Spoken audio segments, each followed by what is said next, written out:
Tá, começamos, estamos online. Bom, eu não sei se todo mundo que está assistindo já, porque isto vai ser um sucesso, claro.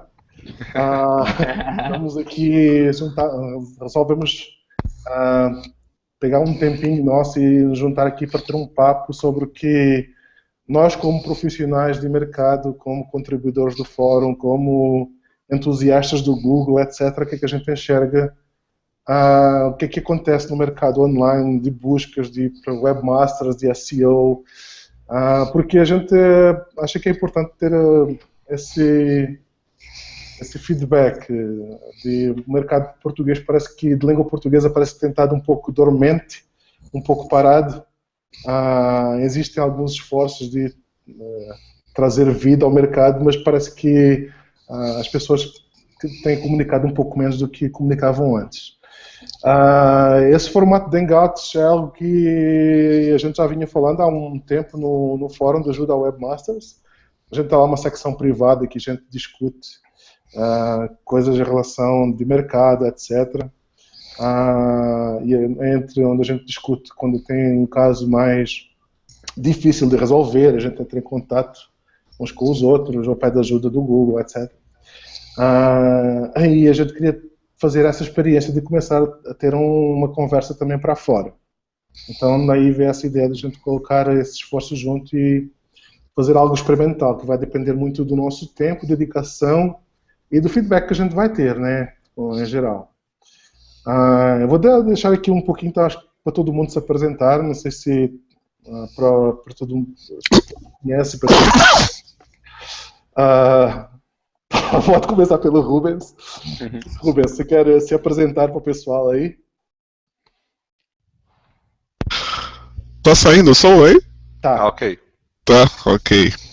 Bom, eu sou o Rubens, lá do Fórum Webmasters. Para quem não me conhece, só dá um pulinho lá.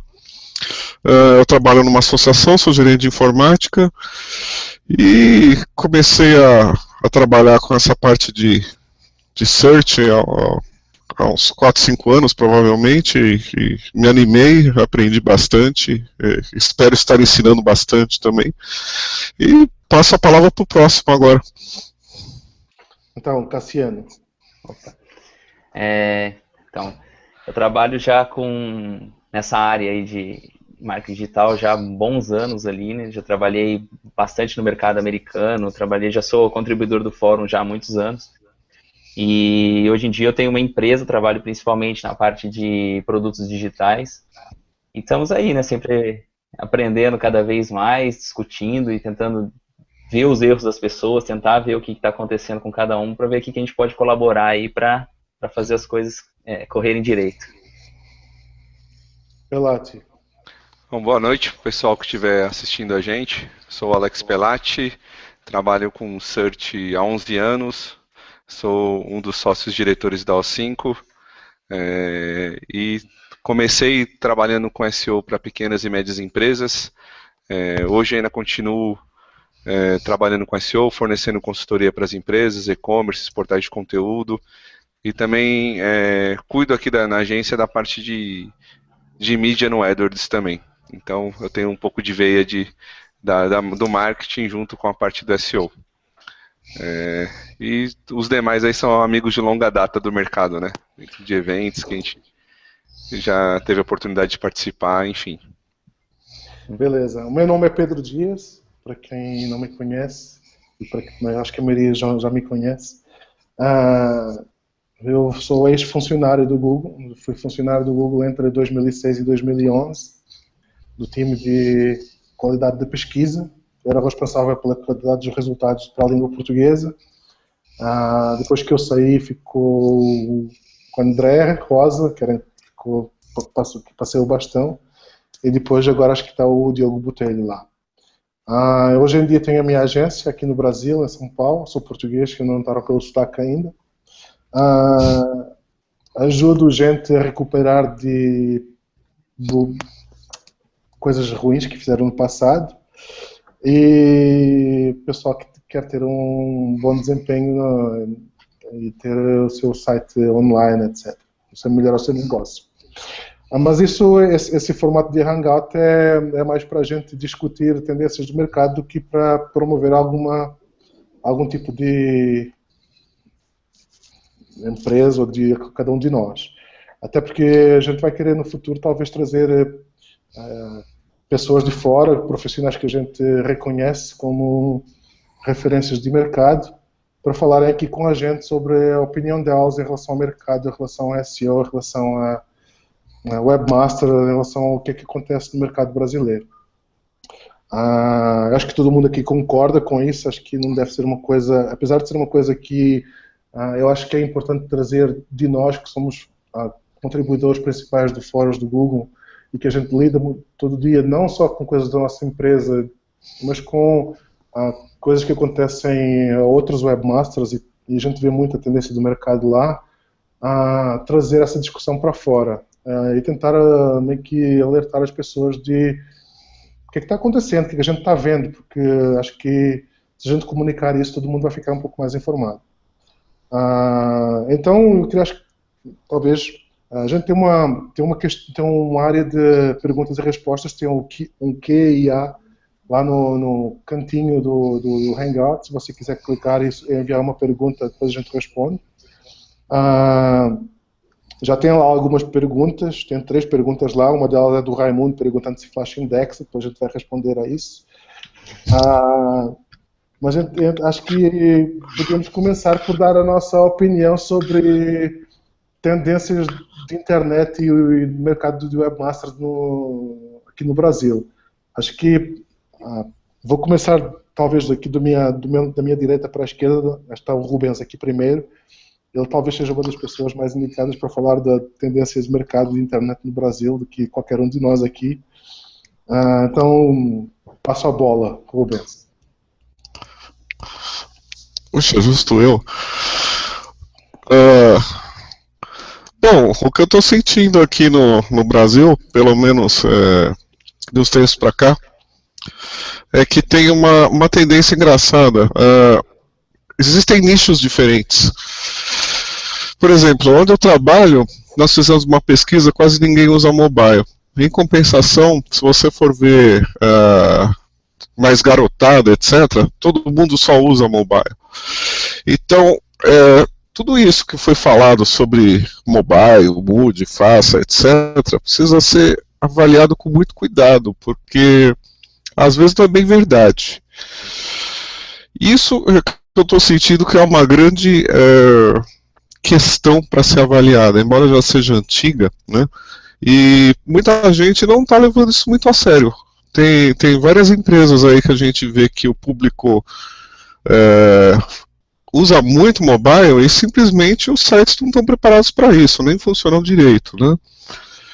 Isso é muito complicado. Outra coisa que eu vejo é o pessoal correr muito atrás de novidades, né? Tipo dados estruturados para frente e se matando para fazer isso funcionar.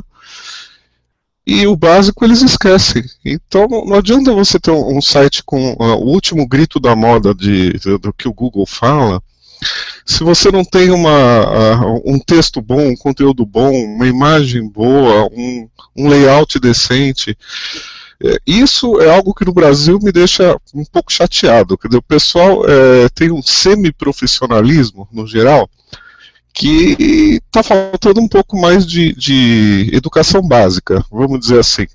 O pessoal, de repente, está com o site invadido, não tem a mínima ideia do que está acontecendo, não sabe configurar um servidor, não sabe o que é um DNS, quer dizer, são coisinhas básicas que, poxa, você está na internet, você precisa pelo menos ter ouvido falar de alguma coisa assim. Se não, é bom você parar, reavaliar e começar tudo de novo, porque não é fácil.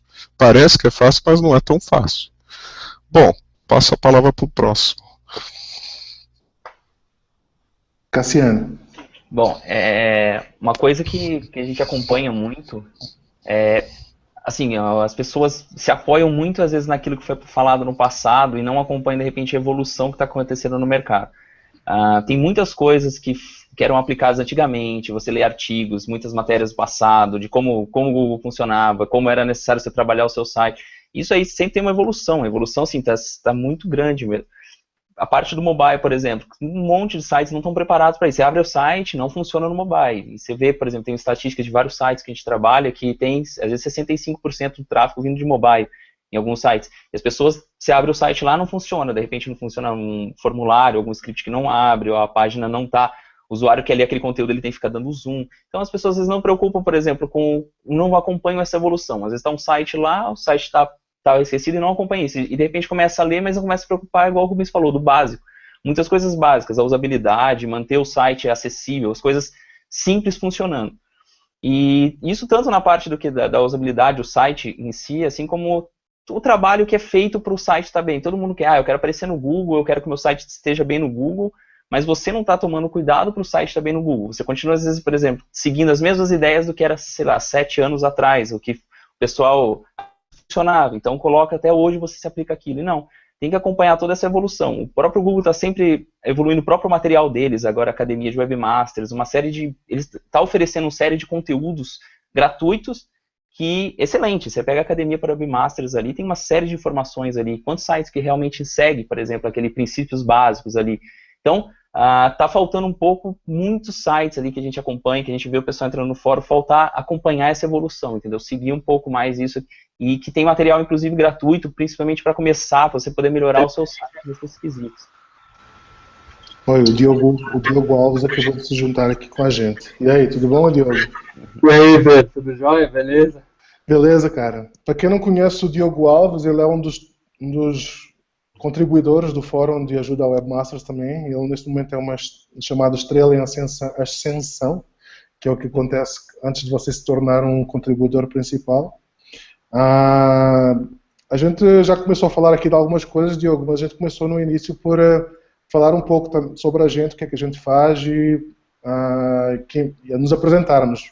Você quer pegar essa bola antes de eu continuar aqui os tópicos? Opa, beleza. Bom, meu nome, o Pedro já falou, meu nome é Diogo. Atualmente eu estou trabalhando como Full Stack Developer aqui em Plano, no Texas.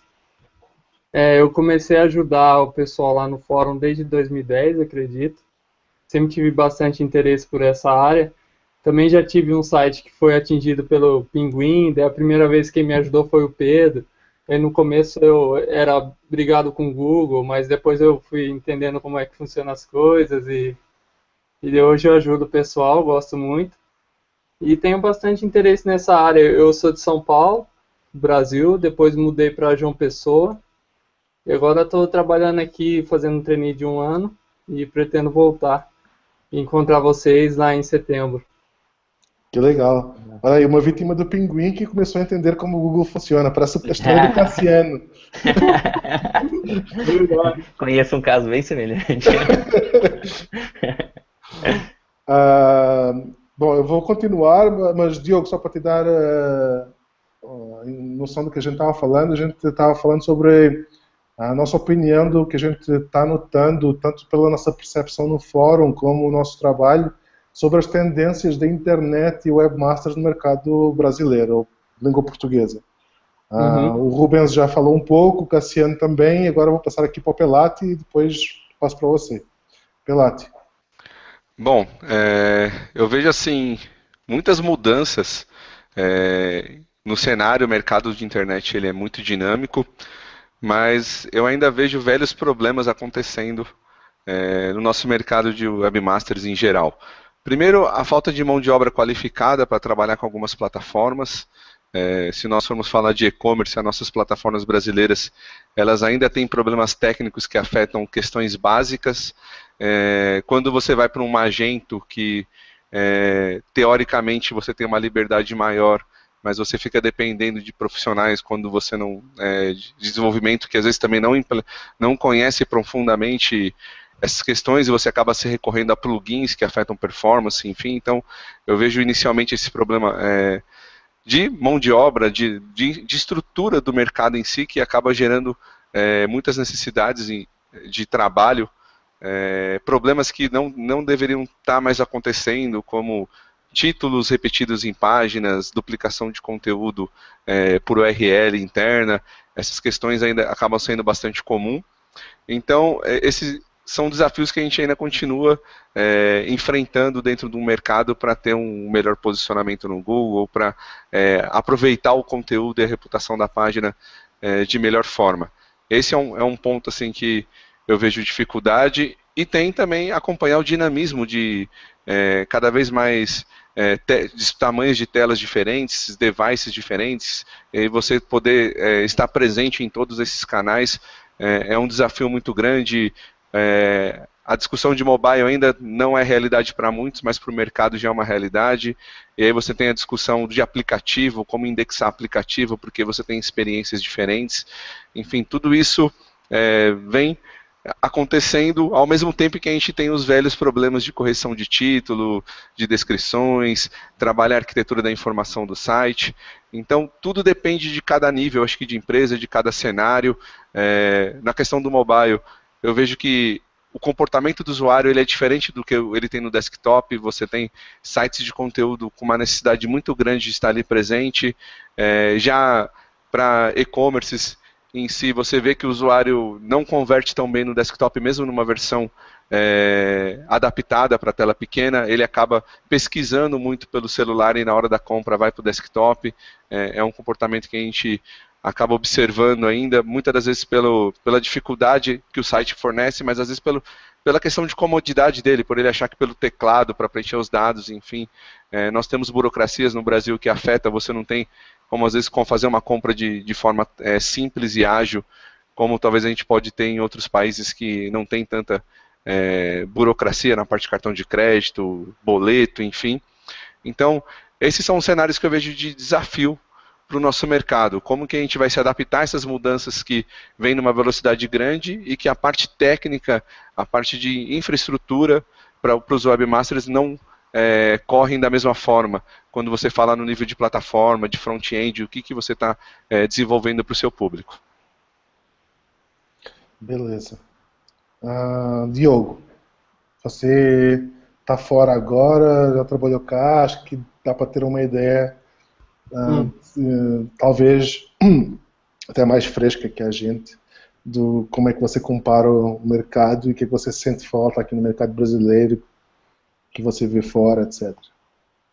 Sim, o que eu vejo fora assim de diferente, que a gente vê são as mudanças, né? Por exemplo, os resultados de AMP, a gente já encontra já nos resultados aqui. Eu não cheguei ainda a ver nada de rich cards nos resultados ainda. Eu até cheguei a fazer essa pergunta depois no fórum, para ver se quando que será, quando vai começar a ser disponibilizados os resultados do Google.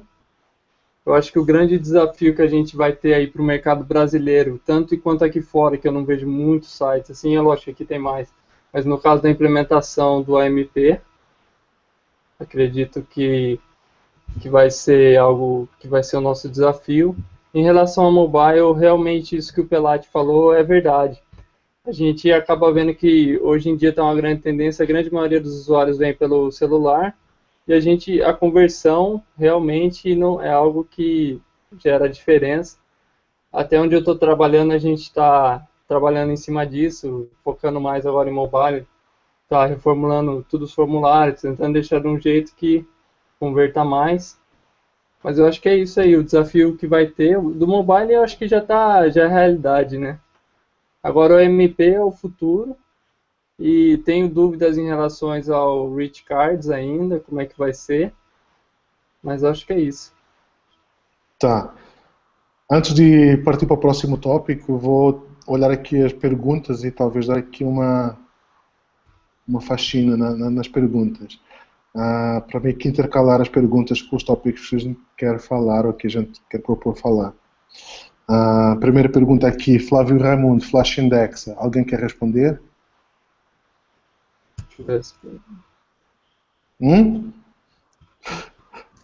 Quiser ter que responder, Pedro. Faz 10 anos que você responde essa pergunta. Fala que depende, Pedro. Depende. Pronto. Próxima pergunta. Rafael Oshiro. Espero que volte à tona esses hangouts. Quando vai ter um SEO Churras? Não sei, cara. Acho que o Pelati é que é especialista no SEO Churras. O Pelati é Mas seu Churras marcou a história, né? Já faz bastante tempo, vamos ver, quem sabe. O mercado mudou bastante, né? Hoje, naquela época, a gente tinha bastantes profissionais trabalhando com SEO interessado, enfim, e estava com uma dinâmica de eventos de SEO bem constante. Tinha o YSO, GSO, mais um monte de olhó SEO, enfim, e proporcionou aí uma amizade bacana com o mercado de SEO em geral e que permitiu a gente fazer isso. Hoje em dia está muito distante, né? São poucas. Naquela época tinha um monte de agência de SEO, hoje já não tem mais muitas empresas, outros foram para outras áreas, muitos amigos que trabalhavam diretamente com SEO hoje estão fazendo outras coisas e ficou meio distante, né? Naquela época foram, sei lá, 50 pessoas que vieram para SEO Churras aqui na O5 e todo mundo que trabalhava com SEO estritamente. Uhum. Hoje é difícil você arrumar 50 pessoas que estão trabalhando com SEO, né, no Brasil todo, e só SEO, falando assim. Então, dificulta um pouco, mas quem sabe a gente volta a ter uma turma unida e que permita fazer isso novamente. É verdade. Noto isso também na altura de entrevistar pessoas e contratar. Pergunta aqui do André Kiefer. Poderia indicar uma boa ferramenta para analisar SEO de um site no que diz respeito à estrutura do HTML? Alguém quer dar alguma recomendação? Olha, eu falo isso muito quando eu dou alguns treinamentos em si, que eu não gosto de ferramenta para fazer esse tipo de análise. Porque, por mais que o Google atue com ferramentas para poder analisar os sites, enfim, essas ferramentas eu acho que elas têm uma análise muito superficial do que está acontecendo ali, de análise de palavra-chave, e não é isso que a gente tem que observar. Ela não consegue, ela analisa muito página por página. E os algoritmos, eu penso, do Google, ele está analisando um contexto geral do site, como que eles se ligam entre si.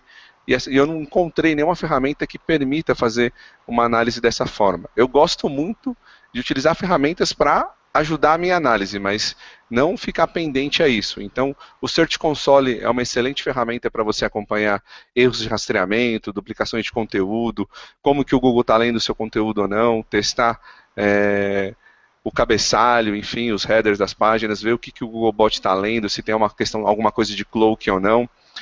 Eu gosto também de utilizar automatizações com SEO Tools for Excel, por exemplo, para poder puxar uma planilha do meu projeto, o que eu tenho em termos de tags de título, descrição, H1. Aí sim, fazer alguma análise pontual e ter isso alimentado para saber se o cliente não mudou o título de uma página sem eu ficar sabendo, se não deu um problema no sistema. Então, eu faço essas análises de forma recorrente.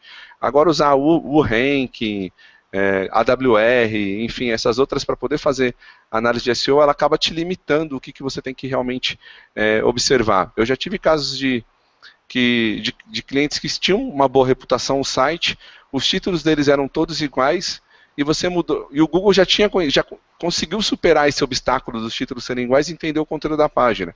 Aí você arruma a parte técnica dos títulos e não muda nada o posicionamento dele. E a ferramenta vai falar assim, não, agora você tem um bom SEO. Não é isso, depende muito do tempo que você está de implementação do site, a mudança que você vai fazer ou não. Nenhuma ferramenta te explica como fazer um redirecionamento de uma URL antiga para uma nova de forma correta. Tem gente que fala redireciona para home porque está dando 404, coisas que não têm sentido. Então, eu gosto do Search Console, eu gosto de ferramentas que ajudam a automatizar a captura de dados, mas não de ferramentas de análise efetivamente. Até hoje em dia eu vi recentemente pessoas comentando assim, em tópicos, perguntando assim, ó, rodei meu site, ele falou que eu precisava mencionar mais, eu não sei quantas vezes, uma palavra-chave para colocar ali, qual que é o ideal, quantas vezes mais eu tenho que colocar minha palavra na página, e o pessoal responder, não, coloca mais 2 aqui, mais 3 ali. Então, quer dizer, você fica trabalhando em prol da ferramenta que a ferramenta está te dizendo, ó, menciona mais 2 vezes, 3 vezes a palavra, o cara entra no conteúdo que ele escreveu, sai lá, só mencionar mais 2 vezes, porque agora está perfeito, isso não existe, sabe? Não é uma coisa que... E as pessoas viram escravas realmente da ferramenta por causa disso. Beleza, eu acho que é por aí sim. Acho que as ferramentas não devem ser usadas como O único meio eles devem ser uma ajuda da nossa capacidade de análise, não o único meio de análise. Então é o que o Pelato falou mesmo, você deve juntar várias fontes de dados e fazer um julgamento coerente e com bastante senso comum à mistura. Porque senão se você sempre vai se pautar o que você vai fazer pelo que a ferramenta está mandando, você não precisa o seu trabalho não é mais, o seu emprego não é mais preciso, pode só usar a ferramenta.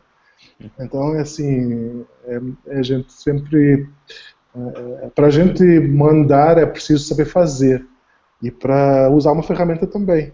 Então acho que isso vai muito de encontro ao que o Google sempre falou, né? As decisões os humanos, fazer coisas para humanos não devem fazer decisões binárias. Elas devem ser decisões que devem ser embasadas em qualquer coisa. Em comportamento humano, essencialmente. Senão você pode estar fazendo a decisão errada. Ô Pedro, posso dar um exemplozinho rápido para o pessoal entender melhor, talvez? Claro que pode. Bom, acho que muita gente já deve ter trabalhado com o PageSpeed ou algo parecido, né? O PageSpeed é bem esse exemplo mesmo. Se você se matar, você consegue fazer o site dar 100%. É verdade. Né? Só que o site fica uma droga, né? Porque você tira as imagens, tira JavaScript, você é obrigado a tirar um monte de coisa ou de minimizar demais para que aquilo chegue numa velocidade fantástica, né? E essa velocidade fantástica, inclusive, é relativa. Se você monta um site que tem um monte de imagem enorme e otimiza, ele dá 100%. Um mesmo site sem imagem também vai dar 100%. Então precisa tomar muito cuidado, que o 100% quer dizer, você fez tudo o que podia ter feito, mas talvez você tenha partido de alguma coisa completamente errada. E por outro lado, se você conseguir chegar talvez uns 60%, 65% e ter um site que atenda às suas necessidades, tá bom, não precisa ir muito além disso, senão você vai ficar maluco. E provavelmente vai tirar alguma coisa que é importante para o site funcionar.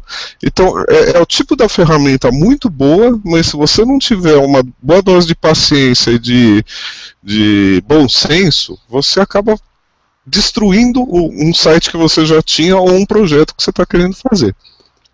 Basicamente era isso aí. Vamos continuar. Vamos continuar. Excelente analogia, Rubens. Obrigado. Bom, acho que podemos ir para mais um tópico aqui antes de gente. Vocês querem propor algum tópico vosso ou eu posso continuar aqui com a minha listinha? Eu queria falar um pouco, Pedro, eu estava até comentei rapidamente com o Cassiano sobre o que vocês têm achado dos spam reports. Eu vi no fórum um crescimento de pessoas novamente entrando no fórum para fazer denúncias de sites. E nós recomendamos o que o Google recomenda, até porque o fórum não ajuda em nada em termos de denúncia, que é preencher o formulário de spam report. A questão é que um preenchimento do spam report não é garantia que você vai ter uma penalização. Você não é o juiz daquela questão e você também não tem um tipo de resposta do Google a respeito da sua informação. Então eu queria saber até a opinião de vocês a respeito disso. Qual o caminho que segue nesse sentido? Porque quando eu me coloco no lugar de uma pessoa que está reclamando lá no fórum, tudo bem, apesar de ela estar reclamando no lugar errado, o objetivo dela às vezes é querer fazer uma denúncia. É frustrante quando você vê um site nitidamente se aproveitando de alguma técnica para conseguir um posicionamento, principalmente quando você trabalha em micros nichos. E aí você vê que alguns tipos de spam acabam passando de forma despercebida pelos algoritmos, enfim, por estar num cenário que não afeta muita gente, mas afeta diretamente aquele mercado. Então acho que era um assunto interessante a gente discutir um pouco sobre o spam report por ser um fato recorrente no fórum. Excelente. Bom, a minha opinião é que, pela minha experiência, assim, é o seguinte, todos os spam reports eles são olhados. Então você não está jogando o spam report para um lugar que ninguém vai olhar nada. Eles são olhados sim. Se decisão vai ser tomada ou não, vai depender de algumas coisas. Em primeiro lugar, vai depender se o que você está reportando é realmente aquilo que está afetando ou contribuindo como fator manipulador para o site estar naquela posição. Porque, a não ser que você tenha a visão completa de tudo o que está acontecendo e tudo o que está influenciando o site, olhando só de fora, às vezes a gente entende assim, mas ele está fazendo aquele link spam e aquilo está beneficiando ele. Pode não ser, o cara até pode já ter tomado uma punição por link spam e ele continua lá por algum outro fator. Então é preciso ter uma visão 360 do que está acontecendo. Ninguém do time de qualidade vai punir um site mais do que ele deve ser punido só porque você denunciou, se aquilo que você denunciou não é aquilo que está afetando o site. Bom, esse é um lado da questão. Tem um outro lado da questão que é o time pode estar com planos de ter um update algorítmico que precisam testar sites que estão fazendo esse tipo de manipulação e por um tempo o time resolve não punir esse tipo de sites manualmente. Porque precisa ser assim. Aconteceu com o Panda, vai acontecer com o Pinguim e vai acontecer de novo com o novo release do Pinguim. Provavelmente. Provavelmente está demorando ainda mais tempo para ser lançado, exatamente porque existe uma quantidade imensa de testes que está sendo feito para garantir que não vai haver sabotagem, que você não vai conseguir ferir outro site só porque você apontou links ruins para ele. Cara, não é só o Black Hat que consegue pensar nas coisas ruins. O time de West Spam tem muita criatividade também. E existe muito feedback do mercado. Então, é assim... o time não quer lançar uma coisa meio cozinhada que vai dar torto. E é preciso às vezes testar. Então pode ser que alguns testes que precisam ser feitos impliquem que alguns sites sirvam como cobaia, como aconteceu no passado. E depois existem outras coisas, que tipo, sei lá, se você... Eu sei que quantas vezes, se uma pessoa sempre enviou spam reports confiáveis e bem documentados e que são realmente spam, eles têm um pouquinho mais de prioridade do que alguém que sempre envia spam reports na tentativa de tentar ferrar o concorrente. Você tem que fazer esse discernimento na altura de você enviar um spam report. Você está enviando um report porque o site está acima do seu e você não gosta, ou ele está fazendo o mesmo spam. E fazer o mesmo spam, às vezes você tem que sair um pouco, deixar um pouco o ego, de saltar um pouco do seu, fora do... esse meu site que está concorrendo com esse, e se colocar um pouco neutro. Se você não se colocar neutro, você não consegue nunca fazer uma análise correta da situação. Então, bom, essa é a minha opinião. Não sei se vocês, o Cassiano, o Rubens ou o Diogo, têm alguma opinião em relação à experiência deles com spam reports, mas isso é o que eu posso te falar do ponto de vista daquilo que eu sei. Espero que tenha dado um pouco de luz. Eu acho que o que você falou, na verdade, seria excelente ter esse vídeo gravado, essa parte, para poder mostrar para as pessoas que entram em contato no fórum falando disso, porque as pessoas às vezes ficam frustradas, né? A pessoa vai, ela manda spam report, não obtive nada, o site continua lá, não aconteceu nada, entendeu? Essa informação se passar, a pessoa entender melhor isso, que realmente, nossa, a frustração é grande, que tem gente lá que entra, às vezes entra, rebate de novo e fala que não, porque não foi. Então, pelo menos isso daí eu achei a resposta excelente, assim, realmente, não tem nem... Você falou, tá correto, né? Assim, vai ficar gravado, então eu já não sou mais Google, então eu falar ou ser alguém mais a falar é igual. Mas quem possa trazer depois aqui o Diogo Botelho, se eu quiser participar e falar aqui, tá aberto o convite, nós já sabe disso. O que eu queria falar, até em cima disso, Pedro, falar um pouco da minha experiência aí com relação a spam reports. Eu vejo que durante esses 10 anos, 11 anos que eu estou no mercado, houve uma mudança, acho que da filosofia, da forma de trabalho do Google e até da qualidade do time, da quantidade de pessoas que estão trabalhando no algoritmo.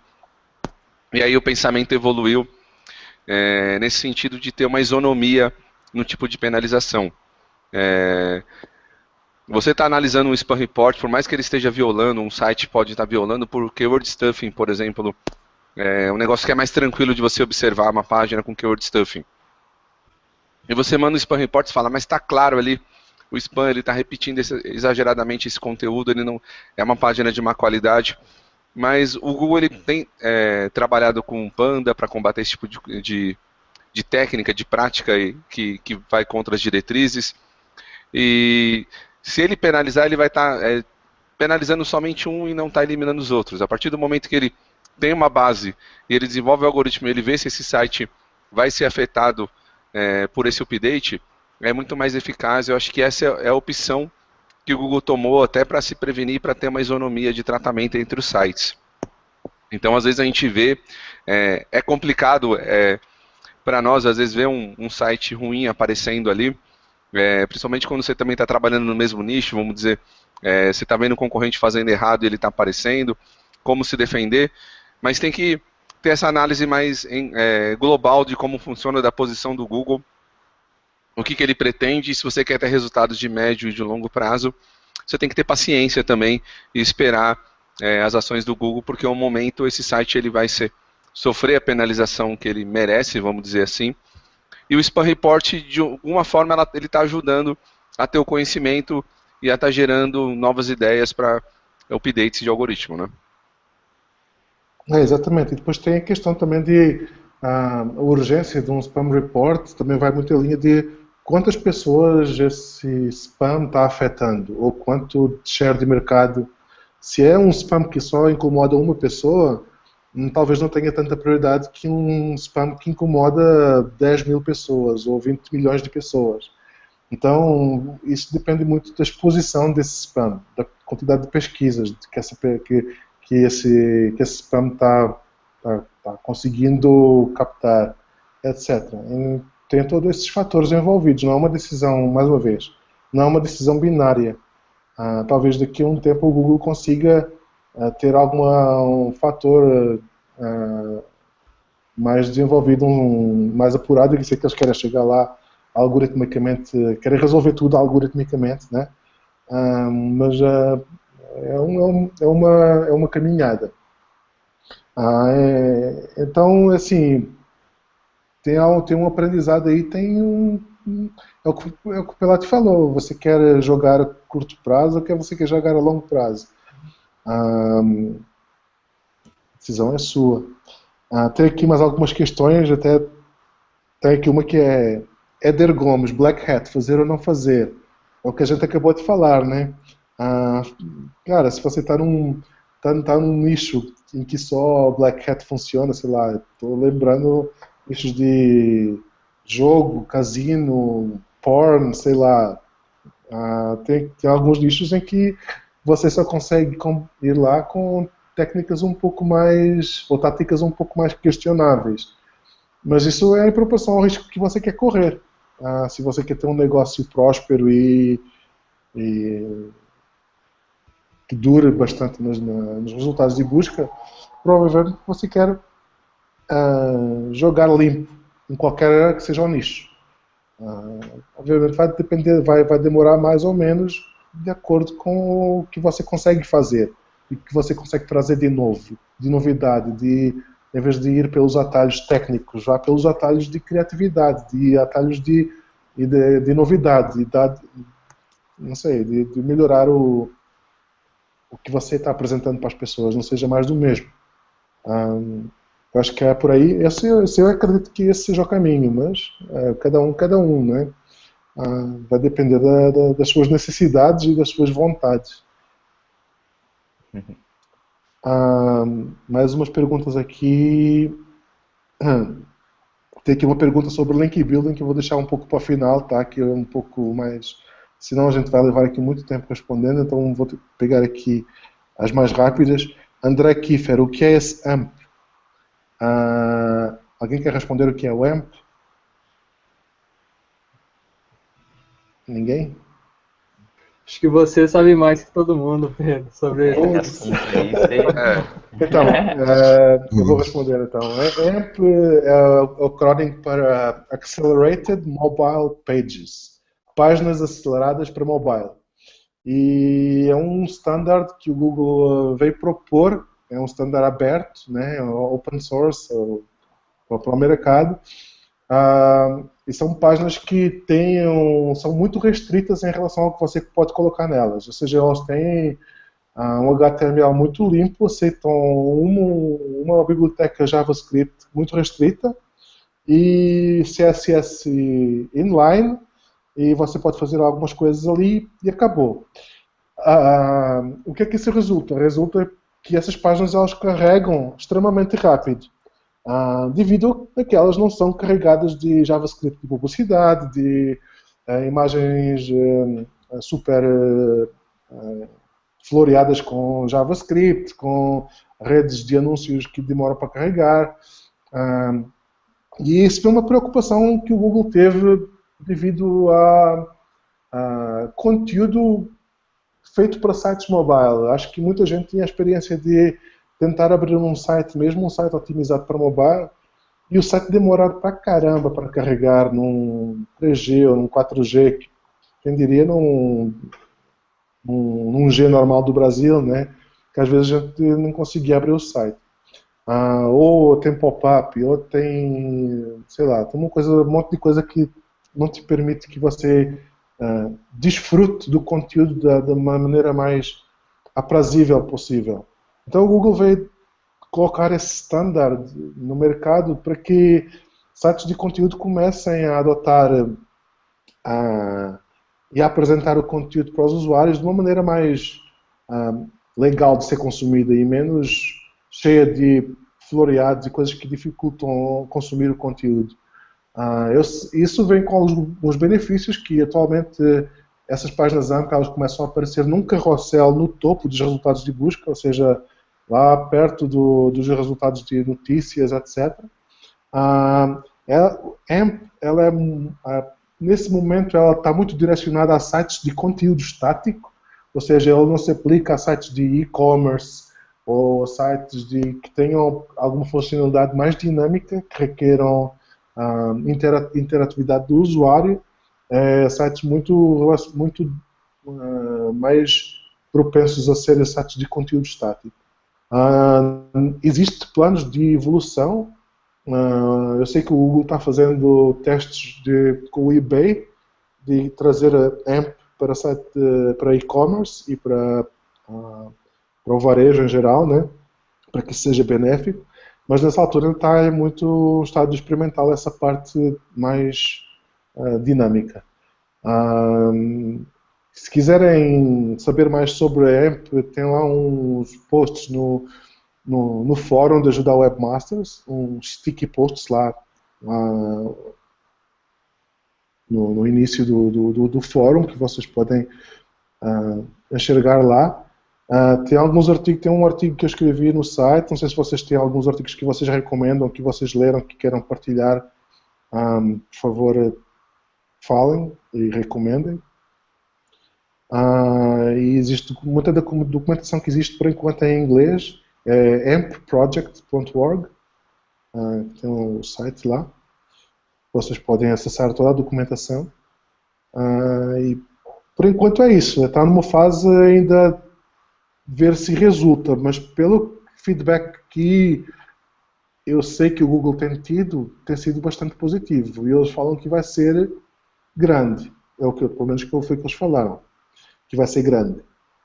Vamos ver quão grande isso vai poder ser. Alguém mais quer comentar?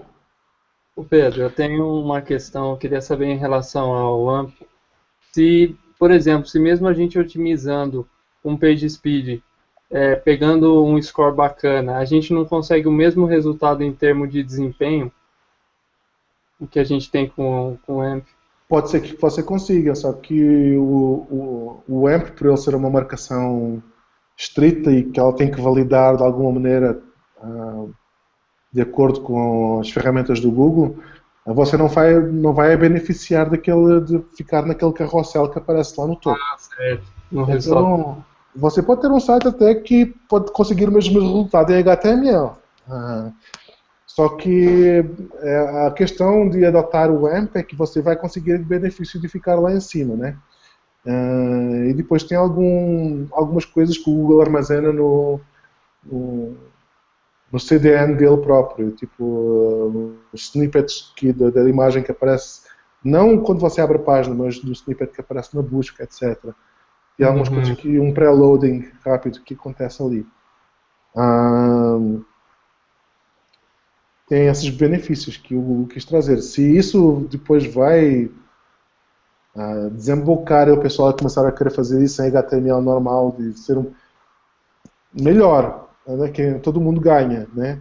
Só que o benefício do AMP é que ele não deixa mesmo você colocar certos tipos de JavaScript lá. Então o Google consegue confiar meio que cegamente nessa novo standard. Enquanto o HTML você pode conseguir, imagina que você hoje conseguia um site legal, o Google te colocava lá no carrossel, e uma vez que você estava lá, você enchia o site de anúncios. Aí, putz, era meio ruim para o Google apresentar isso assim. Então eles preferem que o pessoal adote o standard. Entendi. Ô Pedro, só mais uma coisa para complementar a minha dúvida é o seguinte, em relação a, por exemplo, sites que são desenvolvidos que são só uma página, por exemplo, com framework, o Angular, por exemplo, como seria? Teria como trabalhar em conjunto? Não teria como estar conversando com o AMP? Eu acho que sempre tem como conversar com o AMP, que ele é um framework, ele não tem que depender do framework, né? Uma vez que você consiga nesse site de uma página apontar um AMP HTML, um link AMP HTML para uma página separada que apresenta esse mesmo conteúdo em AMP, você vai beneficiar dele. Agora, depois tem outra questão, é assim, você falou em duas coisas que são importantes considerar. Primeiro é todo o conteúdo ser de uma página e depois é a página ser em Angular, por exemplo. Isso. Primeiro, o conteúdo ser todo numa página ela vai fazer com que não exista muito um tópico definido, a não ser que seja tudo mesmo... a não ser que seja um tópico muito específico e muito nichado que beneficie ter tudo numa página só. Se você tem um site inteiro numa página só, às vezes é um pouco complicado de você conseguir ser relevante para algumas pesquisas de conteúdo que você tem na página. Porque você isolar os diferentes tipos de conteúdo em diferentes páginas, você consegue ter uma topicalidade, uma relevância um pouco melhor do que ter tudo numa página só. Quando você joga Angular em cima, talvez complique tudo um pouco mais, né? O pessoal do Google fala que o Google já consegue ler JavaScript, etc., mas é como lá atrás, no passado, quando eles falavam que o Google já consegue ler bem Flash. Nunca conseguiu ler bem Flash, né? Também nunca consegue ler 100% JavaScript. É uma coisa que você nunca vai ter 100% controle.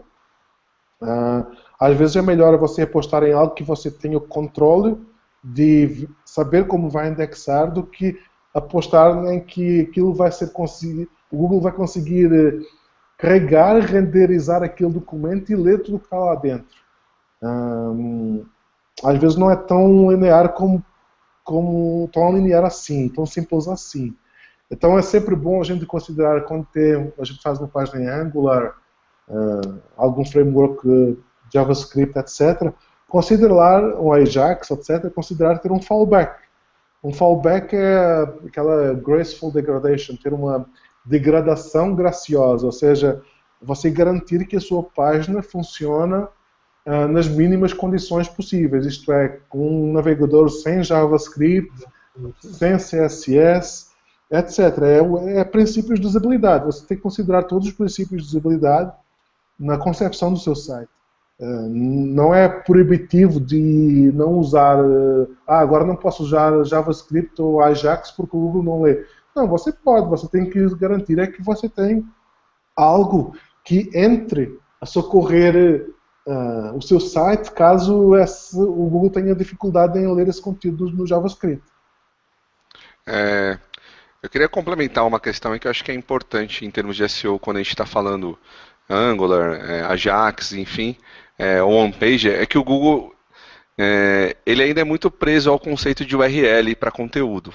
Né? O Pedro falou de um termo topicalidade aí em si. Esse conceito eu vejo que não mudou ao longo dos tempos e muito pelo contrário, ele vem se refinando ainda mais. Quando você mistura conteúdos diferentes num único local, ele tende a perder uma relevância, ele parece que não funciona da mesma forma quando funciona. Você tem uma página estrita para aquele assunto e que você engloba de forma satisfatória ele, mas você não mistura com outros assuntos. E aí você tem um bom desempenho. Quando você mistura esses conceitos, você acaba perdendo relevância desse conteúdo de forma geral.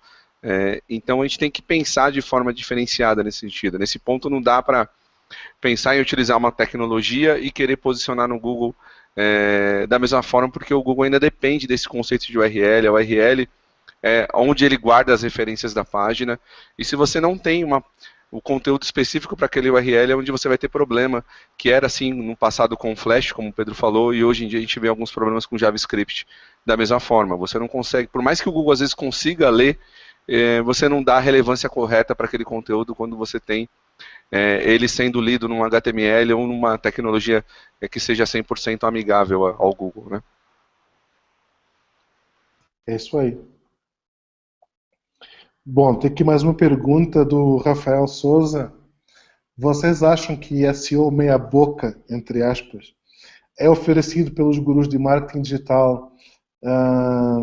Vendem que qualquer pessoa pode se tornar um consultor de marketing digital e fazer SEO para uma empresa sem ter o background necessário?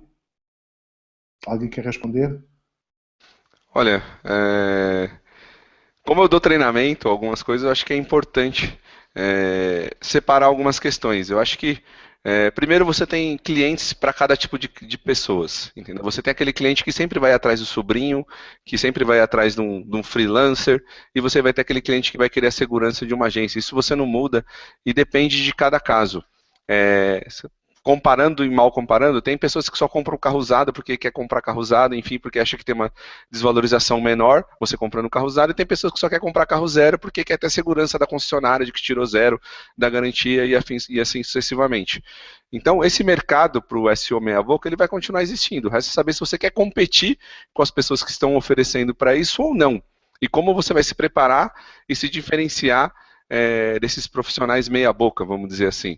Agora, é importante como treinamento, e aí assim, eu não estou falando que eu sou guru, porque eu também não gosto desse termo, mas eu dou treinamentos, de você massificar o conhecimento de SEO, você passar para as pessoas que estão desenvolvendo um site ou querem saber os conceitos gerais de SEO. Isso não quer dizer que a pessoa está preparada, um curso de 16 horas, de 20 horas, de 12 horas, o que seja, ela não vai absorver todas as disciplinas que envolvem o SEO, porque o SEO ele está trabalhando em conjunto com usabilidade, desenvolvimento, marketing, enfim. Nem você, como profissional de SEO, domina todas essas áreas. Então, como que a pessoa vai aprender tudo isso e entender como que vai organizar essas informações e trazer para dentro de um site em benefício de um melhor posicionamento, de uma maior visibilidade? Mas os conceitos gerais de títulos únicos, descrições únicas, esse conceito de URL, de página por página, é importante. E muitas das vezes, em alguns casos, é o que é o suficiente para posicionar, mas para muitas vezes não. Então, depende muito. Eu acho que o problema do SEO meia boca é que tem gente que paga isso pensando que está contratando a mesma coisa de uma consultoria de SEO adequada que vai ser suficiente para o site dela.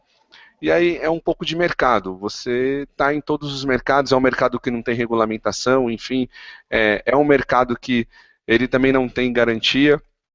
E aí, se você for traçar um paralelo de um mercado de serviços, se você vai para o serviço médico, você tem um médico que é referência no assunto e você tem um médico mais generalista, e às vezes você não quer pagar caro por aquele, você vai para o médico do convênio, enfim. Tem, num segmento de mercado, de serviços em geral, os perfis, as qualidades dos profissionais, e acho que para o mercado de SEO acaba funcionando da mesma forma. A gente não vai conseguir eliminar isso porque existe, meio que da sociedade isso, né? Não é exclusivo do nosso mercado. É isso que eu acho sobre esse assunto. Excelente, concordo em todos os aspectos que você falou aí. Eu no passado até escrevi um post sobre sobre isso, que acho que houve meio mundo aí que tomou as dores, que eu escrevi sobre SEO avançado. E eu não estava nem criticando sequer quem dá curso de SEO, eu estava criticando o profissional que se auto-intitula avançado porque fez um curso que fala que é um curso avançado.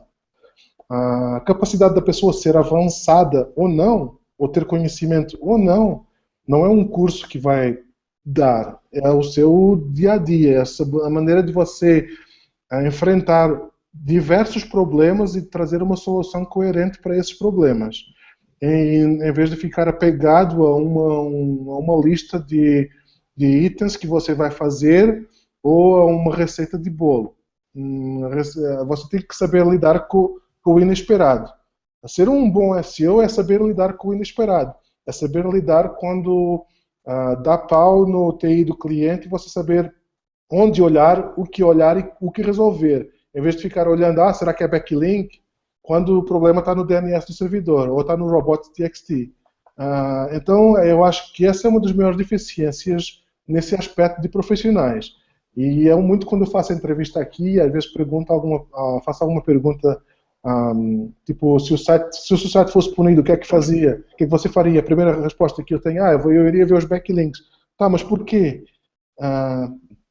Eu nem falei que tipo de punição era, nem falei que, né, o que seria, o pessoal meio que já encanou por ali, então fica tudo meio tendencioso, fica muito agarrado à receita de bolo, ao que eu ouvi falar, ao que eu ouvi dizer, e faz pouco esforço de pensar pela própria cabeça. Eu às vezes recomendo até ao pessoal, agora, você quer aprender SEO, vai ler um livro de usabilidade, lê um livro de usabilidade de fio a pavio, vai lá e aprende coisas de acessibilidade, princípios de acessibilidade, usabilidade, todo desenvolvimento. Isso é essencial para saber SEO.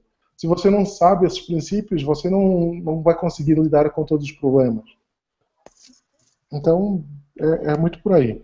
Eu vejo que acontece em muitos casos, a gente vai analisando na internet, você vai vendo aquele cara que, por exemplo, fez um curso, às vezes adquiriu um pouco de conhecimento, aprendeu com aquilo, e o cara vai, ele aplica, ele tem o resultado legal, de repente um site dele que ele fez, ele teve o resultado, e aí, isso aí quer dizer, foi uma exceção, ele fez um site que virou aquilo lá, e aquilo virou uma regra. Então a pessoa pega aquele resultado e vende como se, eu consigo fazer isso, eu coloco seu site ali na primeira posição, eu vou trazer isso. Ele pega um caso isolado, às vezes, e transforma isso. A gente vê nosso mercado aqui, são anos trabalhando, a gente trabalha em mercado diferente, não existe uma receita de bolo, cada mercado você vai apanhar de uma maneira diferente, são coisas diferentes, são desafios diferentes que aparecem, cada site demanda um trabalho diferente, então, e essas coisas assim, as pessoas mais ou menos ignoram, muitas pessoas pegam aquilo, pegam um caso, falam, eu faço aqui, aí vende o serviço fazendo aquelas promessas e tal, então sempre vai ter qualquer tipo de promessa que vai prometer você lá na frente do Google, então, o negócio é saber separar, o Pelati falou bem ali, tem que saber separar, isso vai existir sempre vai ter pessoas que vão oferecer o serviço meia boca, o que for, é saber ver o que você quer para você na hora de contratar as pessoas, né? É isso mesmo. Tem aqui uma pergunta do Rafael Oshiro. Tive um site penalizado em que ele fazia um redirect cloaking para visitas vindas do Google. O Search Console envia uma notificação para retirar o vírus, o website fica flagueado como um site vulnerável e acaba dando menos autoridade futuramente. Acho que o que ele quer perguntar é se o seu site fica de alguma maneira prejudicado no futuro por ter sido comprometido a segurança do site ou ter sido invadido com redirecionamento condicional. Para quem não sabe, um redirecionamento condicional é uma das táticas que está sendo bastante usadas em invasão de sites, e ela acontece, ou seja, o que ela provoca num site é que quando você visita o site diretamente, quando você digita lá na barra do navegador, na caixa do navegador, o endereço do seu site e você visita o site, você acessa o site normalmente, mas quando você visita do Google ou traz um referrer de algum motor de busca, ele te joga para um site que explora monetização, explora o que o hacker quer vender. Então é importante ficar atento a essa pegada. Quanto ao site ficar prejudicado ou vulnerável futuramente. Não, uma vez que você resolve o que deu errado com o site, isso não vai afetar o site futuramente, a não ser que sempre exista alguma coisa que não foi resolvida na invasão do site. Todo mundo concorda? Alguma adição? Se um site é penalizado, o Google olhou lá, deu punição manual, o cara fez, recuperou o site voltou. Esse site não tem mais uma marcação, esse cara aqui já fez errado, não tem uma marcação com ele. Aí o cara vai à pronta de novo. Aí vai, corrige e tal e volta. Nem a reincidência, nada possa, de repente, ter uma marcação maior em cima daquele site. Você está perguntando, posso? Você está perguntando ou você está declarando? É uma pergunta. Eu já conheço casos próximos assim. É assim, vamos lá. No que respeita à punição algorítmica, acho que a gente tem que separar aqui duas coisas. Uma coisa é um site ser afetado negativamente porque o site foi invadido, e outra coisa é o site ser afetado negativamente porque ele manipulou as buscas. Uhum. Em ambos os casos, existem fatores algorítmicos e fatores manuais que podem incidir sobre um site. Em ambos os casos, o site, quando recupera, ele recupera.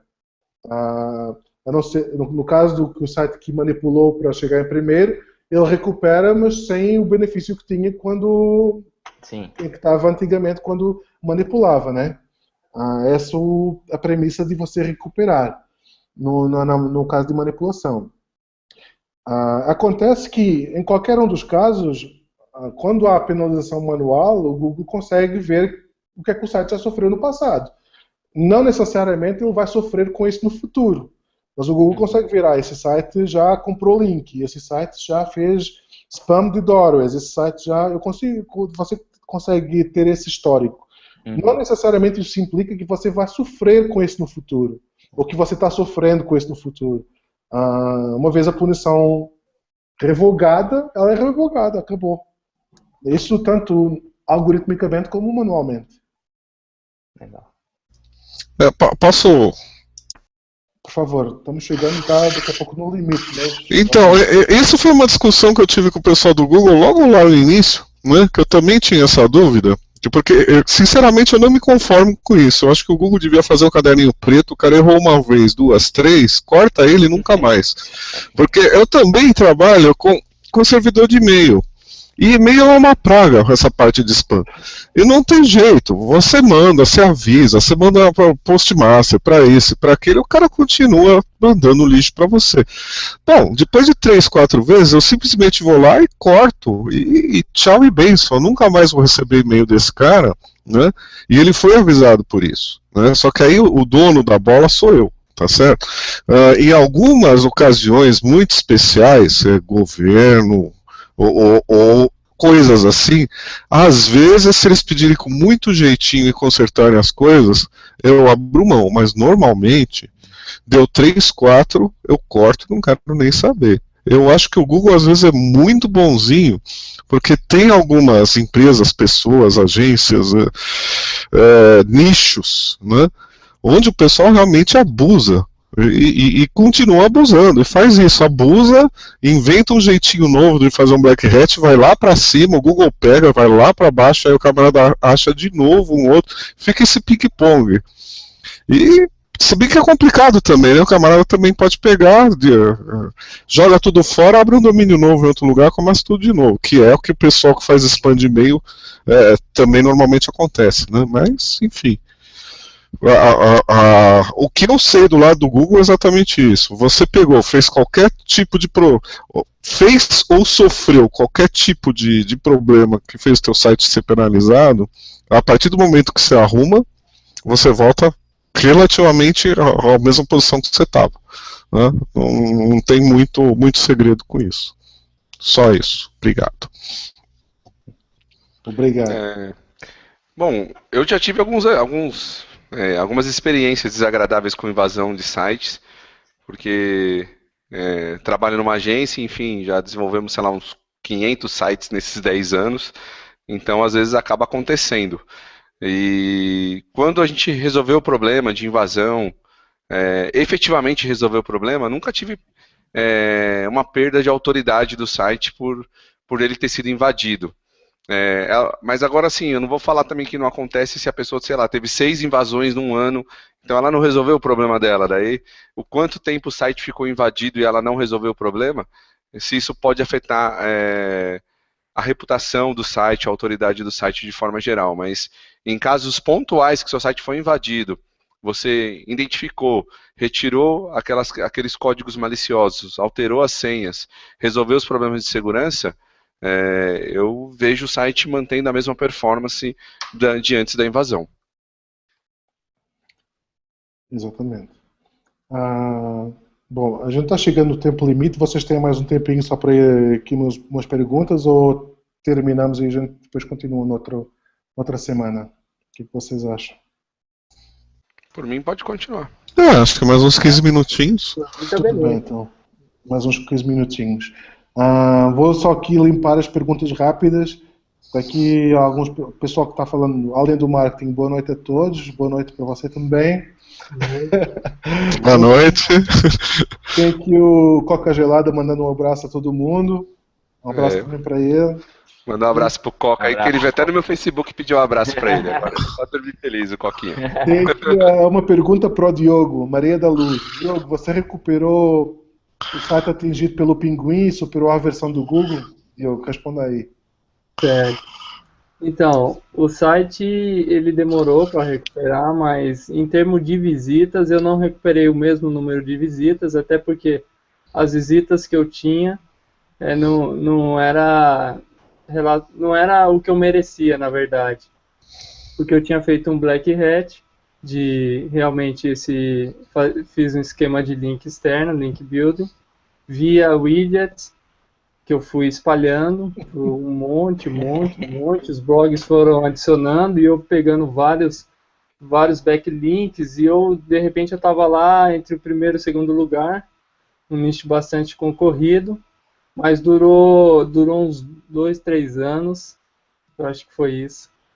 E daí veio com tudo. E daí eu não conseguia recuperar. A experiência que eu tive foi, depois que eu criei o arquivo de rejeição, deu mais ou menos quase um ano para conseguir, assim, você sentir que o Google ele ia na sua página, indexava e estava dando relevância. Porque antes ele só ia indexava a página e deixava no mesmo patamar. Eu digo, não tinha alteração de posicionamento, se comparado com os meses anteriores. Mas foi assim, eu recuperei. Hoje em dia eu consigo, por exemplo, eu consigo criar um post, ter relevância, concorrer igual como antigamente. Só que antigamente eu tinha um resultado que não era um resultado real, né? Então, foi um aprendizado que eu tive que me fez entrar nesse mundo, estudar mais, e hoje tá aprendendo um pouquinho aí. Ô Diogo, uma curiosidade. Era contador de visita esse widget que você fez ou não? Não, cara, era um widget de... O Pedro já sabe, era um widget de receita, pô. Exibia receita aleatória, eu fiz um de calculadora e um de receita, só que eu entrei na onda... Não sei se você lembra quando o Google tinha... No começo, o Google, faz um tempo atrás, ele fez, você podia personalizar a página inicial do Google. Você ia adicionando vários widgets. E eu entrei naquela, fiz um, só que o Blogspot mesmo dava para você estar inserindo esses widgets. E muita gente acabou inserindo. E aconteceu que os links ali eram tudo sem o nofollow, sem o atributo, estava passando toda a autoridade e uma hora isso deu errado, né? Entendi. Porque eu já vi uma penalização de widget de contador de visita, que era uma agência de SEO lá atrás que ela fez isso daí e ela colocava texto âncora para os clientes dela. Então, eu lembro que chegou até a aparecer uma dessas perguntas no fórum, bem lá atrás, um site de paraquedismo. Eu falei, nossa, derrubaram o paraquedas da pessoa ainda, porque era um site justamente de paraquedismo que reclamou que caiu e você ia atrás dos backlinks dele, estava lá nos contadores de visita. Contador de visita de paraquedismo, e paraquedismo tinha o link com texto âncora para eles, era uma das coisas assim que ficou na memória. Ainda hoje tem um site aí grande que faz esse link building de widget, né? Tem uns sites aí na área de, sei lá, empregos, sei lá, Tá fazendo coisa dessa não muito legal, não.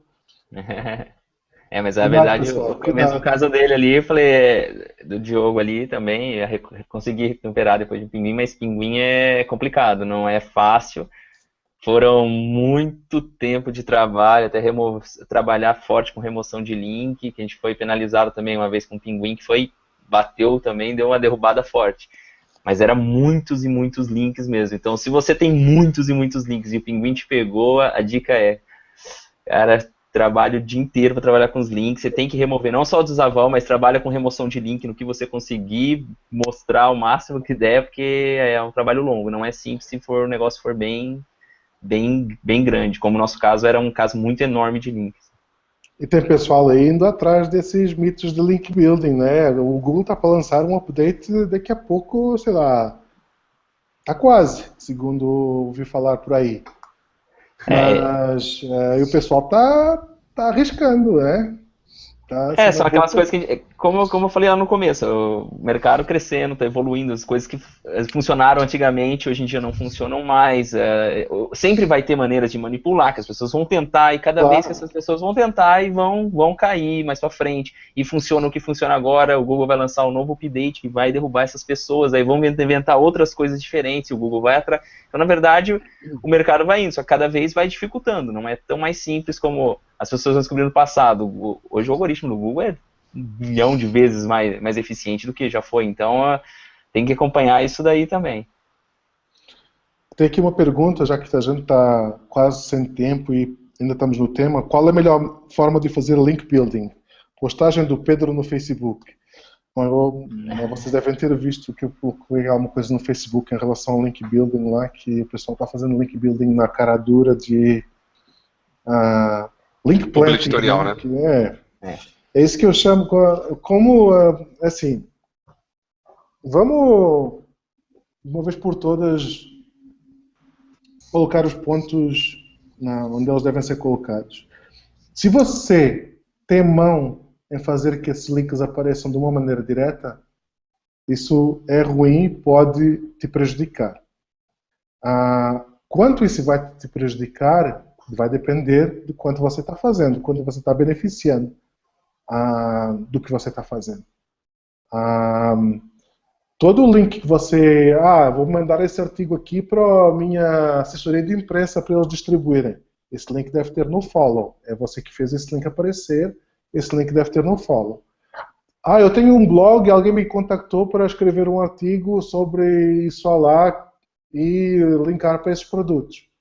Coloca no follow esses links. Se alguém te pedir o link, você tem que colocar, zelar que esses links não vão prejudicar o seu site, porque um site pode ser prejudicado por vender links e por comprar links. Tem as duas pontas que se ligam uma na outra. Qual é a melhor maneira de fazer link building? É fazer com que esses links sejam espontâneos. Como é que você faz para que esses links sejam espontâneos? Você não pede o link, você cria alguma coisa. Por exemplo, vou dar um exemplo. Eu tenho esse celular aqui para vender. E eu, em vez de fazer um artigo sobre esse celular, já com os links lá colocados e mandar para distribuir, eu vou falar para alguém que eu acho de influência no mercado, falar, olha, eu vou lançar esse celular aqui, pega ele aí uma semana e depois escreve um post sobre o que você acha. Acabou. Não precisa falar mais nada. Deixa o resto fluir normalmente. Se tiver link, tem. Se não tiver link, não tem. Não vai... Isso sim é link building. Link building é você criar espaço para que links apareçam. Não ir lá forçar o link. Se você vai forçar o link, se você vai criar o link, se você vai fazer com que esse link apareça, você pode ter problemas. Como é que o Google sabe? O Google sabe porque não só o Google tem uma lista já enorme de sites que vendem e aceitam publi editoriais no Brasil, como o Google sabe porque imagine que você pede um link para a pessoa errada.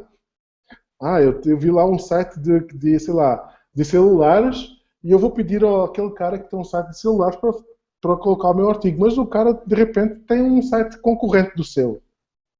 E é fácil para ele pegar no mail que você enviou e te denunciar.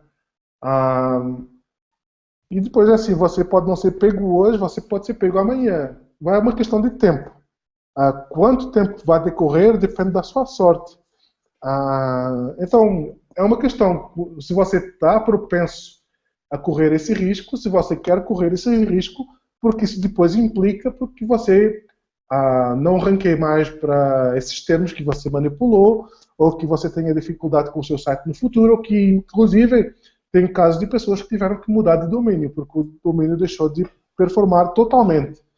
Se você está propenso e se você quer arriscar isso, ir por esse caminho, com o negócio, tudo bem. Isso é por cada um. Mas a melhor maneira de fazer link building é exatamente você criar estratégias que fomentem e que propiciem o surgimento de links. Não ir lá e colocar o link. Alguém tem mais alguma coisa a comentar?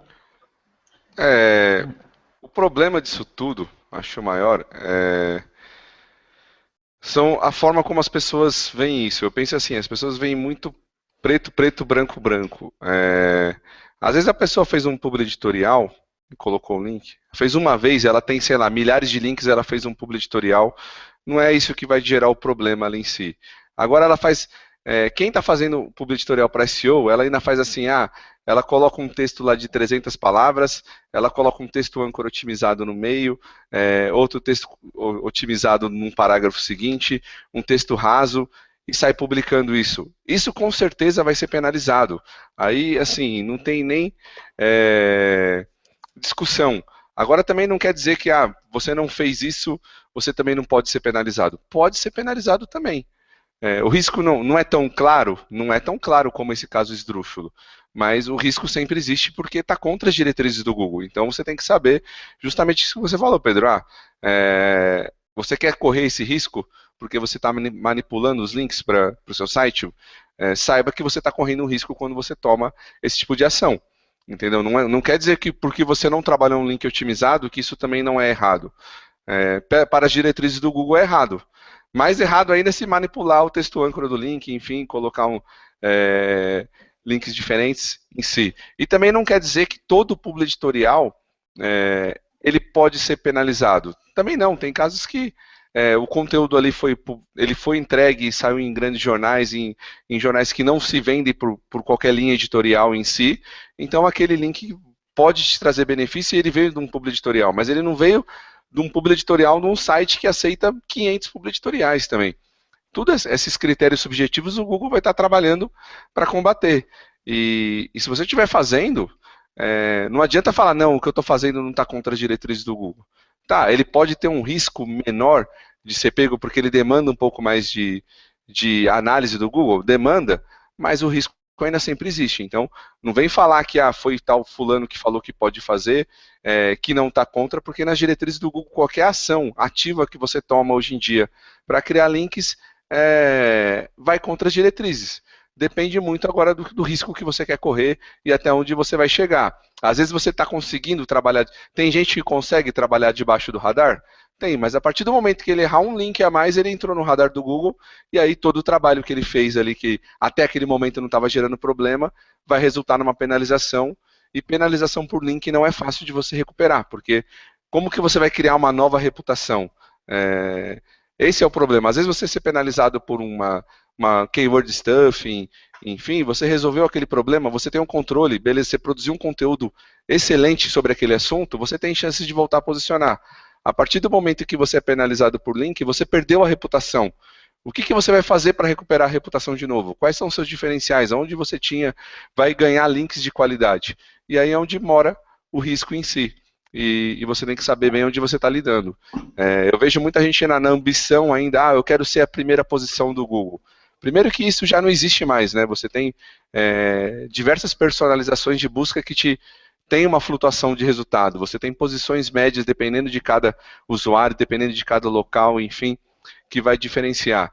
E aí, às vezes, a pessoa vai muito nessa ganância, vai comprando o link ou vai fazendo esse tipo de estratégia, que a gente já viu, por exemplo, em passagens aéreas, enfim, e vai chegar uma hora, ele vai ser penalizado, ele vai ter problemas, ele não recupera nunca mais isso. Então, tem que saber que tem pesos diferentes, não é tudo preto, preto, branco, branco, mas o fato que é contra as diretrizes do Google, esse é um fato, né? Até porque os sites que aceitam os public editoriais ali, a tendência, os sites bons que vão selecionar isso, já vai ser colocar no follow, entendeu? Se o site é bom, já está selecionando o que entra lá, ele já vai estar cruzando no follow. Os sites, a tendência é essa. Por quê? Porque sabe exatamente desse tipo de prática. E isso aí é uma coisa que o Google melhorou muito. As diretrizes do Google cada vez estão mais claras em relação a isso, que não era no passado.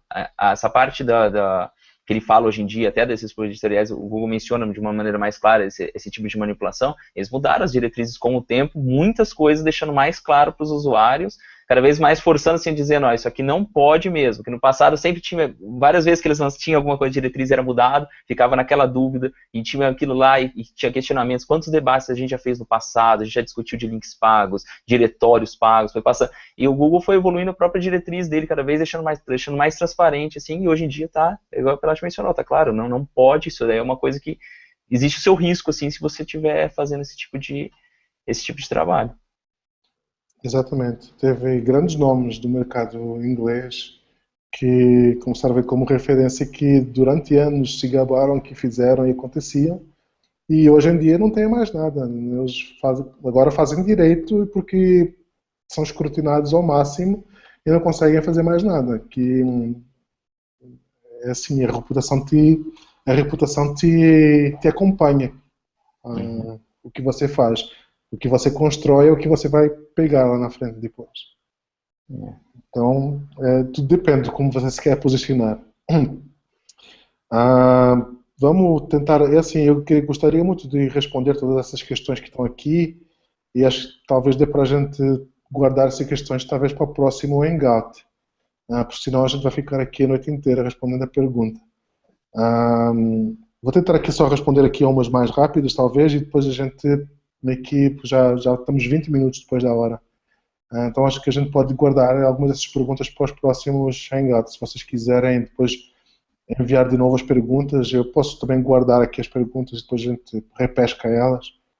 Está aqui o Italo falando, levando o risco de link building, e se o concorrente vai lá e me aponta 20.000 links com uma ferramenta automática, como fica? Não, você tem que fazer um trabalho de desaval, tem uma ferramenta que permite você desconsiderar esses links.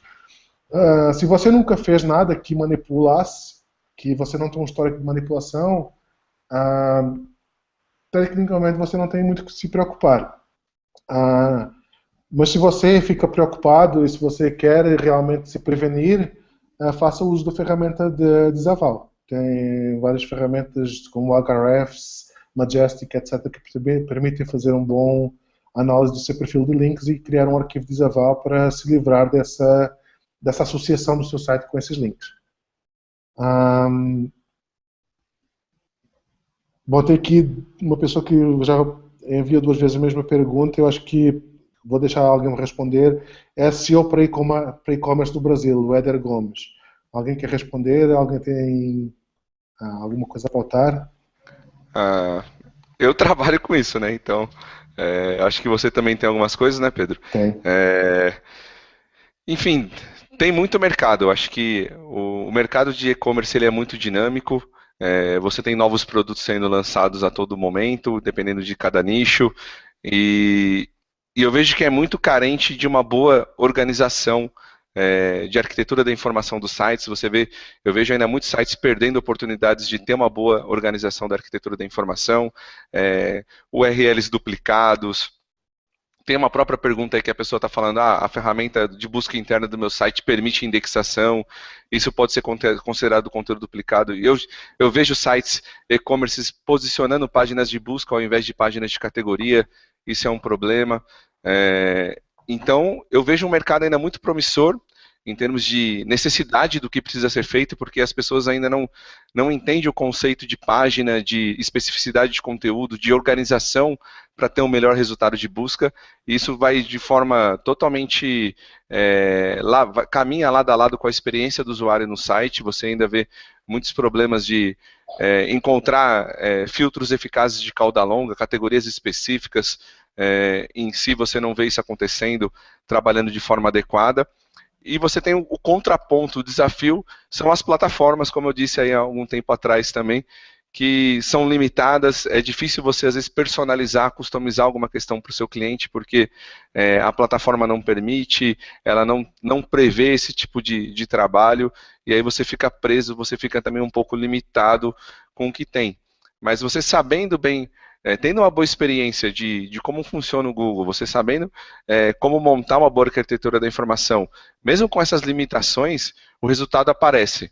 Até no meu Facebook, acho que questão de 15 dias, eu mostrei um resultado de um cliente que a partir do momento que o desenvolvedor resolveu os problemas de integração do RP com o site, as visitas do cliente dobrou e a receita dele também cresceu, acho que 60%, porque começou a funcionar da maneira que tinha que começar. E era um e-commerce, enfim, tem muitos desafios, mas é um mercado ainda que eu acho que é muito promissor de se trabalhar e que tem muitas necessidades de SEO, porque o usuário que vem da busca é aquele usuário mais propício a converter na maioria das vezes, né?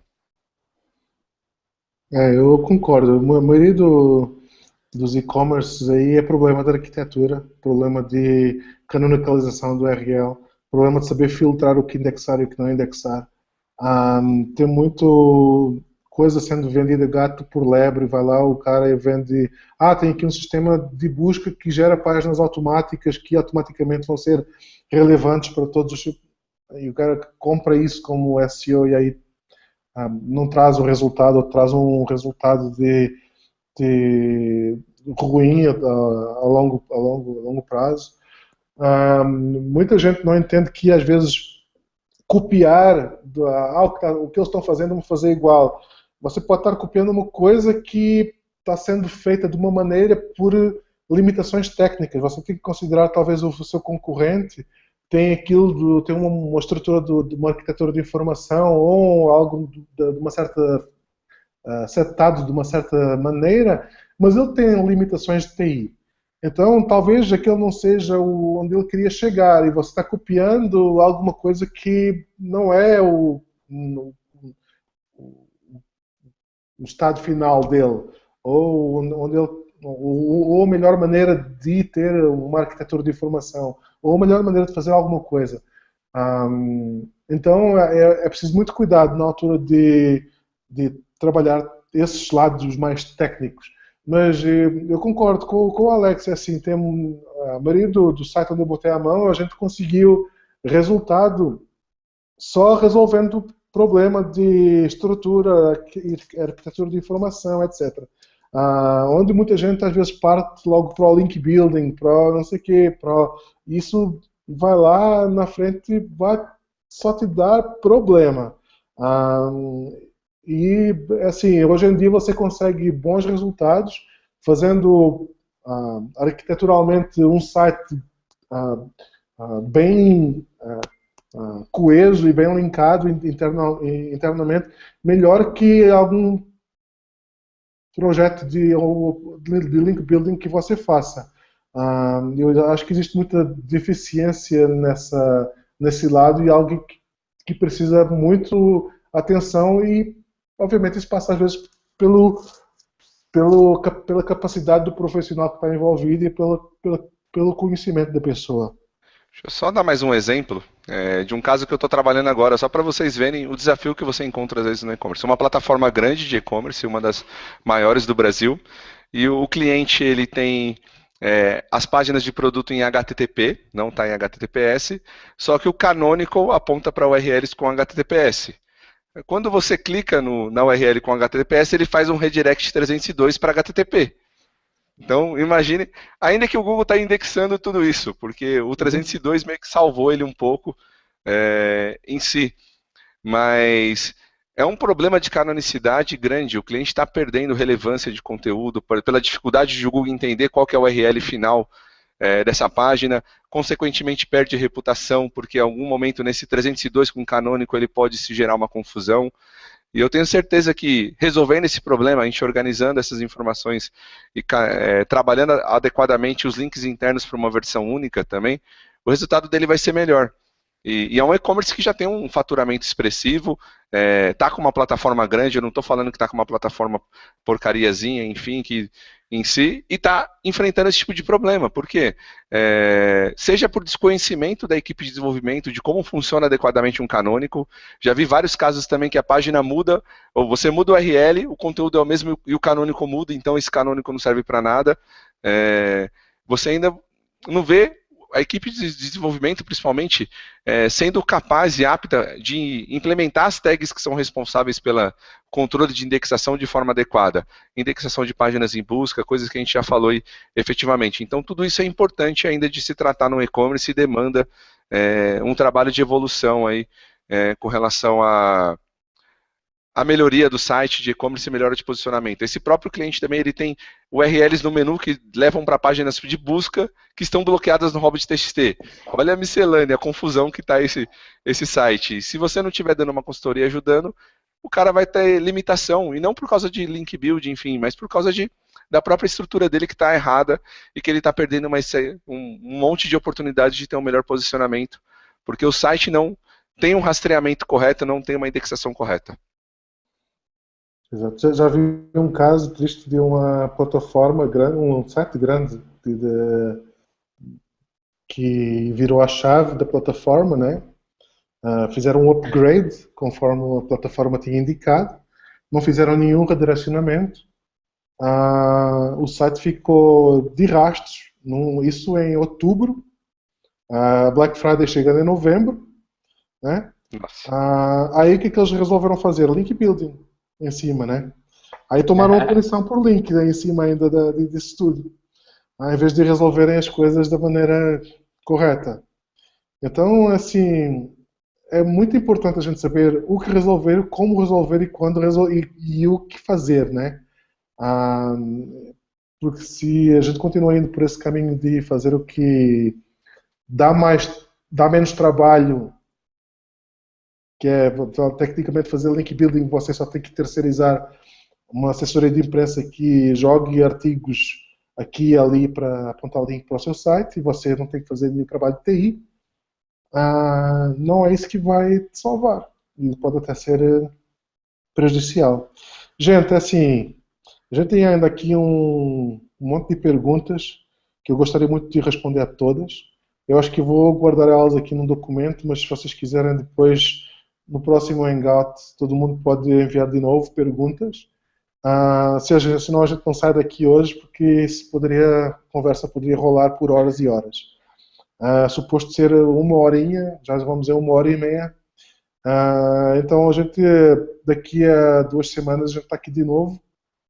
Vocês querem enviar alguma mensagem para quem nos escuta, familiares, sei lá, mercado? Recadinhos do coração, né? Se você quiser, né? Não, deixa um abraço para todo mundo que assistiu aí. Espero que a gente deixe um abraço aí para vocês também, que dê certo, que voltemos a ter aí vídeos, hangouts, falando sobre o mercado de SEO e que possam também outras pessoas participar e continuar mandando perguntas.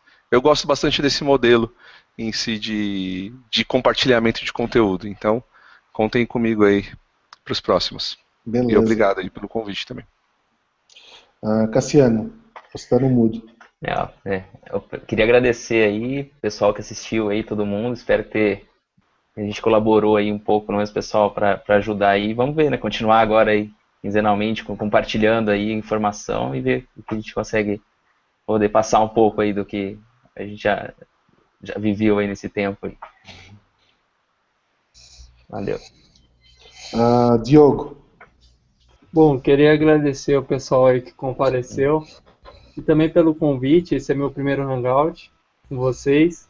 E se alguém tiver alguma dúvida que realmente seja algo mais urgente, que não possa esperar até o próximo Hangout, para postar lá no fórum. Isso. Quando possível eu vou estar respondendo para vocês aí. E estamos aprendendo sempre junto aí, porque a tecnologia muda, né? E estamos com o Google aprendendo. Obrigado. Rubens. Bom, uma boa noite para o pessoal que nos assistiu. Agradeço também o convite. Espero que esse seja o primeiro de muitos outros, né? E que a gente possa continuar essa ideia de juntar o pessoal e trocar algumas ideias.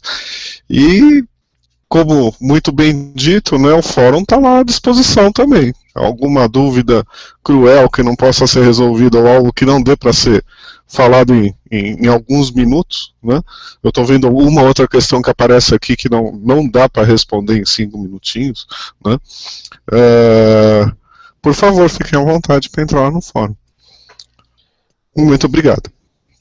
Obrigado a todo mundo por participar, por fazer o esforço de estar aqui uma horinha depois do trabalho.